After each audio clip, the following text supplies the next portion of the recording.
57 kasus pencabulan di pesantren dan pengajian Aswaja tahun 2021 sampai tahun 2024.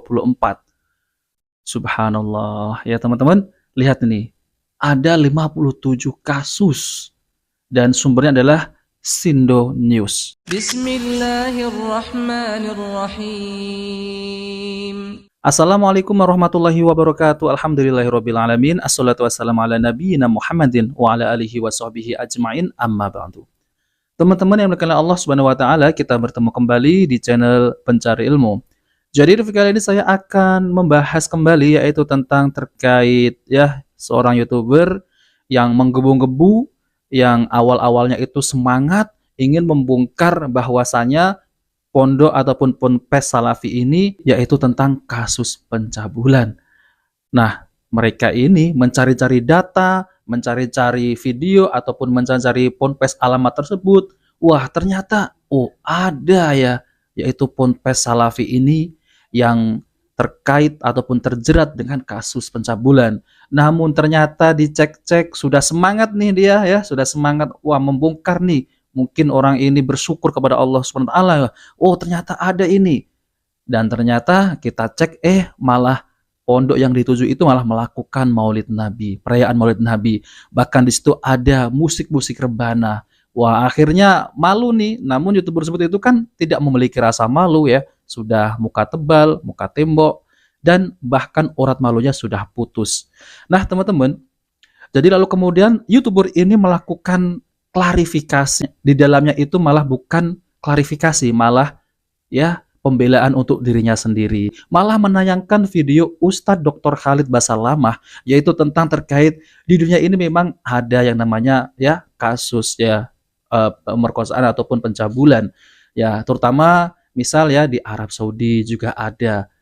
Namun teman-teman, sekali-kali YouTuber ini salah mengambil lagi video. Yang dibahas itu adalah orang awam di sana itu melakukan yaitu kasus pemerkosaan ataupun pencabulan. Namun kalau saya teliti tidak akan nyambung teman-teman Tidak akan nyambung yang ada di negeri kita ini, Indonesia ini, kasus pencabulan itu itu dilakukan oleh oknum oleh oknum kiai, ustadz, bahkan gus. Itu malah di dalam pondok pesantren.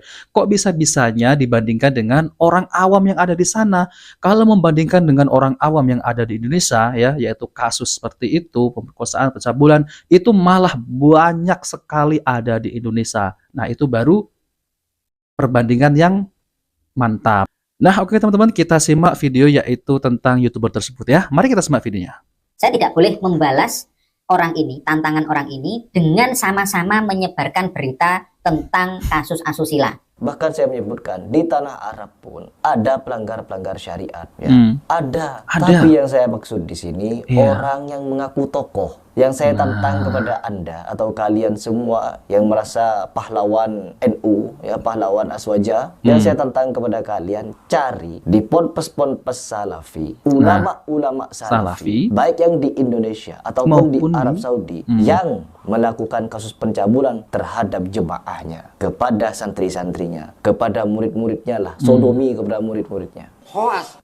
Nah, teman-teman, jadi Bang Heri Pras ini ingin menunjukkan kepada ini pembela-pembela Aswaja, katanya coba cari adakah ponpes di Indonesia maupun ulama-ulama di sana ataupun syekh-syekh di sana yang ada pondoknya, ada sekolahnya untuk sekolah ilmu agama, adakah tersandung ataupun terseret kasus pencabulan.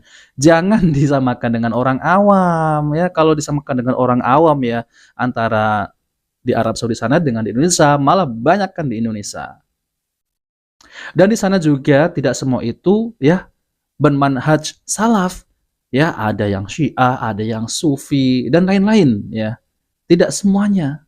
Kebanyakan di oknum-oknum kiai, gus-gus, habib-habib yang ada di ponpes-ponpes kalian Saya nyebutnya oknum meskipun banyak sekali. 1 tahun itu bahkan tiap bulannya ada berita seperti itu. Ada beritanya. Karena apa? Karena hal tersebut hoax. Terus diklarifikasi dia juga menyatakan tidak mau membongkar kasus pencabulan yang dilakukan oleh orang-orang Salafi. Tapi akhirnya saya harus minta maaf teman-teman. Karena seharusnya saya tidak ikut-ikutan menyebarkan berita itu. Seharusnya kita malah bersedih jika mendengarkan kejadian atau berita seperti itu. Karena berita itu menimpa saudara kita, saudara muslim kita. Saya tidak boleh membalas orang ini, tantangan orang ini dengan sama-sama menyebarkan berita tentang kasus asusila. Bahkan saya menyebutkan di tanah Arab pun ada pelanggar-pelanggar syariat ya. Ada. Tapi yang saya maksud di sini orang yang mengaku tokoh kasus pencabulan di Ponpes Salafi. Pertama salah, kedua salah lagi ya. Ketiga klarifikasi, salah lagi klarifikasinya. Mengutip pernyataan dari Ustaz Khalid Basalamah. Ada satu TKW diperkosa di Saudi, ribut semuanya. Ini begini orang Arab, begini orang Arab, muncul fanatisme dan rasisme teman-teman. Saya tidak membela mereka, bukan. Ya. Tapi di Indonesia ada pembantu diperkosa. Banyak sportif ya. Pak Khalid Basalam ini menjelaskan kepada kita teman-teman, tindak kejahatan asusila itu ada di mana-mana. Nggak cuma di Indonesia, di Arab Saudi juga ada. Yang dimana Ustaz Khalid menyatakan semua manusia bisa melakukan kesalahan dan kekhilafan, entah yang bermandat salaf, entah yang syiah, entah yang apa yang lain sebagainya, pasti juga bisa melakukan kesalahan dan khilaf. Iya, itu kan saya sebutkan di video saya sebelumnya. Ya, misalkan terlepas ada kesalahan atau khilaf dan lain sebagainya yang terjadi di orang-orang salafi, ya wajar, karena semua itu manusia, bisa salah, bisa luput, bisa khilaf. Tetapi kalau kita sebagai seorang muslim yang melihat secara universal, maka kita bisa menyaksikan di situ di mana nih yang paling banyak pelanggarannya, aliran yang mana yang banyak pelanggarannya di sini. Begitu ya, sudah saya sebutkan, karena memang semua manusia tidak lepas dari luput dan salah. Nah, teman-teman yang dimuliakan Allah SWT, jadi itulah ya pembahasan tentang terkait YouTuber yang satu ini. Memang ya seperti itulah ya, urat malunya itu sudah putus. Sudah pertama ya ingin membongkar, salah. Yang kedua juga salah, malah kelompoknya sendiri. Yang ketiga klarifikasi. Namun apa isinya? Malah menampilkan ya video-video yang tidak nyambung sama sekali, yaitu apa? Pembahasan Ustadz Dr. Khalid Basalamah tentang kasus yang ada di sebuah negara ini, yaitu menimpa orang awam ya teman-teman ya. Namun berbeda dengan yang ada di Indonesia ini. Kenapa ya? Malah yaitu pondok pesantren malah melakukan demikian ya. Dan ini kan sangat memalukan sekali. Kalau disamakan dengan orang awam, ya udah bandingkan dengan orang awam yang ada di Indonesia ini ya. Berapa banyak kasus-kasus yang semacam itu. Bahkan paling parah ya teman-teman ya, anak sendiri juga dizinai. Lalu kemudian tetangganya juga zinai ya. Apalagi tentang kasus yang ramai-ramai berapa belas orang ya mencabuli, pemerkosa, yaitu satu gadis. Bayangkan ya teman-teman. Kalau dibandingkan dengan orang awam yang ada di Indonesia dengan orang awam yang ada di Arab Saudi. Na'udzubillah. Nah, teman-teman, jadi ternyata ya, saya membaca komentar di sini itu menemukan ada 57 kasus ya pencabulan di pesantren dan pengajian Aswaja sejak tahun 2021 sampai tahun 2024. Ini awal tahun 2021 sampai tahun 2024. 3 tahun ya. Itu ada 57 kasus. Apalagi kalau yang belum ketahuan ya, ini yang sudah ketahuan ya, yang sudah melaporkan. Kalau yang belum mungkin banyak lagi. Ataupun tahun-tahun yang sebelumnya, misal tahun 2000 sampai tahun berapa ini, 2024, mungkin banyak lagi. Nah, kenapa ini kasus semacam ini malah terjadi di Ponpes ya? Seharusnya tempat untuk menggali ilmu, tempat untuk yang aman bagi wanita ya, ataupun kasus yang kemarin itu adalah sodomi. Nah teman-teman, yang pertama adalah kasus pesantren Kecamatan Ngoro Jombang, pelaku pimpinan pesantren korban 15 orang tahun 2021. Yang kedua, kasus pesantren Siddiqiyah korban 1 orang Kecamatan Peloso Jombang, pelaku anak kiai tahun 2019. Yang ketiga, pesantren di Ogan Ilir, pelaku pengasuh pesantren korban 12 orang tahun 2021. Allahu Akbar. Yang keempat, guru ngaji di Gunung Kidul, pelaku guru ngaji korban 2 orang tahun 2021. Yang kelima, pesantren di Banpres Sumatera Selatan, pelaku ustadz ya, korban 5 orang tahun 2021. Yang keenam, pesantren di Bandung, korban 12 orang, pelaku pengurus pesantren tahun 2021. Yang ketujuh, pesantren Manarul Huda Garut, pelaku ustadz korban 21 orang tahun 2021. Yang kedelapan, pesantren di Tasikmalaya, pelaku pengurus pesantren korban 9 orang tahun 2021.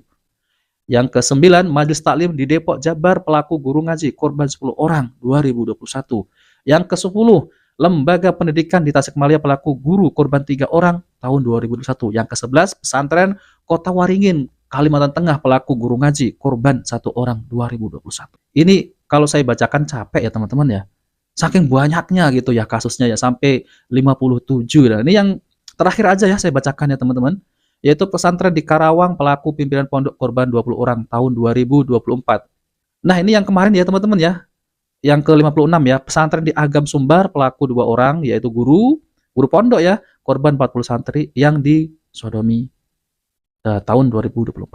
Ini banyak teman-teman ya, 57 loh. Ini bukan yang sedikit ya pada tahun 2001 sampai tahun 2024.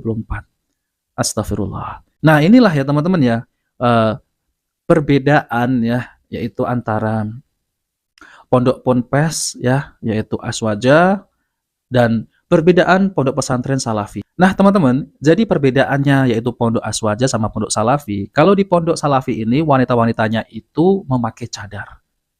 Jadi seorang guru ataupun ustadz itu tidak langsung melihat wanita tersebut mukanya. Ya, karena muka ini bisa menimbulkan ya, misal kita kalau melihatkan mukanya oh cantik gitu ya. Itu normal ya. Seorang laki-laki itu normal. Namun ya kalau di pondok pesantren Salafi itu ditutup agar tidak menimbulkan fitnah. Ya berbeda dengan di pondok Aswaja. Ya, kita tahu sendiri ya teman-teman, karena di situ banyak kasus ya. Nah, oke teman-teman, itu saja yang ingin saya sampaikan. Jika video ini bermanfaat, jangan lupa like dan subscribe di channel Pencari Ilmu. Wabillahi taufiq wal hidayah. Wassalamualaikum warahmatullahi wabarakatuh.